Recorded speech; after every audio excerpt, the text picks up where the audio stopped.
মাননীয় প্রধান উপদেষ্টার সাথে সাক্ষাতের জন্য এখানে এসেছিলাম। বাংলাদেশের জামাতে ইসলামের আমির ডক্টর শফিকুর রহমান গত 28 নভেম্বর 2024 তারিখে অন্তর্বর্তী সরকারের প্রধান উপদেষ্টা ডক্টর মোহাম্মদ ইউনূসের সঙ্গে একটি গুরুত্বপূর্ণ বৈঠক করেছেন। বৈঠক শেষে তিনি সাংবাদিকদের জানান, জামায়াতের পক্ষ থেকে 40টিরও বেশি সংস্কারের প্রস্তাবনা প্রস্তুত করা হয়েছে।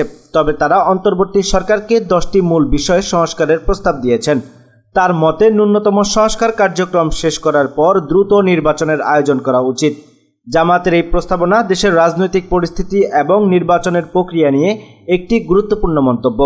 ডক্টর শফিকুর রহমানের এই বিষয়টি দেশের চলমান রাজনৈতিক পরিস্থিতিতে খুবই গুরুত্বপূর্ণ, যেখানে নির্বাচন এবং রাজনৈতিক পরিবেশ নিয়ে ব্যাপক আলোচনা চলছে। তিনি আরো বলেন, জামায়াতের পক্ষ থেকে জাতীয় স্বার্থে সকল দলের ঐক্যবদ্ধ থাকার বিষয়ে আলোচনা হয়েছে এবং এটি দেশের রাজনীতি ও সমাজের জন্য অত্যন্ত জরুরি। জামায়াতের নেতৃবৃন্দ প্রধান উপদেষ্টার সঙ্গে আলোচনা করেছেন কিভাবে দেশের সমসাময়িক সমস্যাগুলো একীভূতভাবে সমাধান করা যায় সে বিষয়ে একটি কর্মসূচি তৈরি করার লক্ষ্যে।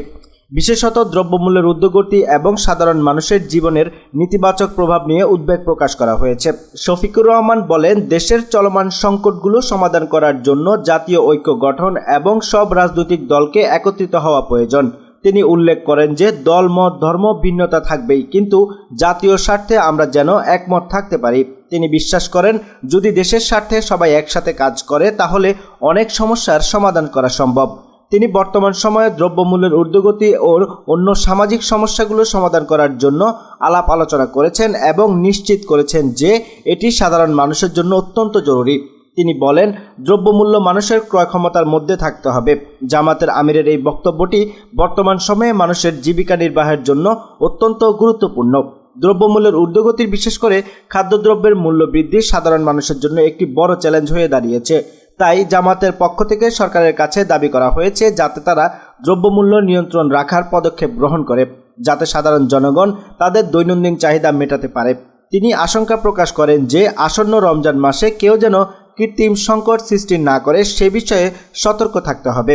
এছাড়া জামাতের আমির দেশবিরোধী কার্যক্রমের বিরুদ্ধে কঠোর অবস্থান গ্রহণ করেছেন। তিনি বলেন, ইসকন বা অন্য কোনো গোষ্ঠী যদি দেশের বিরুদ্ধে কাজ করে তাহলে তাদের আইনের আওতায় আনা উচিত। জামাতের এই বক্তব্যটি জাতীয় স্বার্থে একত্রিত হওয়ার আহ্বান জানায়, যাতে কোনো গোষ্ঠী বা ব্যক্তি দেশবিরোধী কার্যক্রম পরিচালনা করতে না পারে।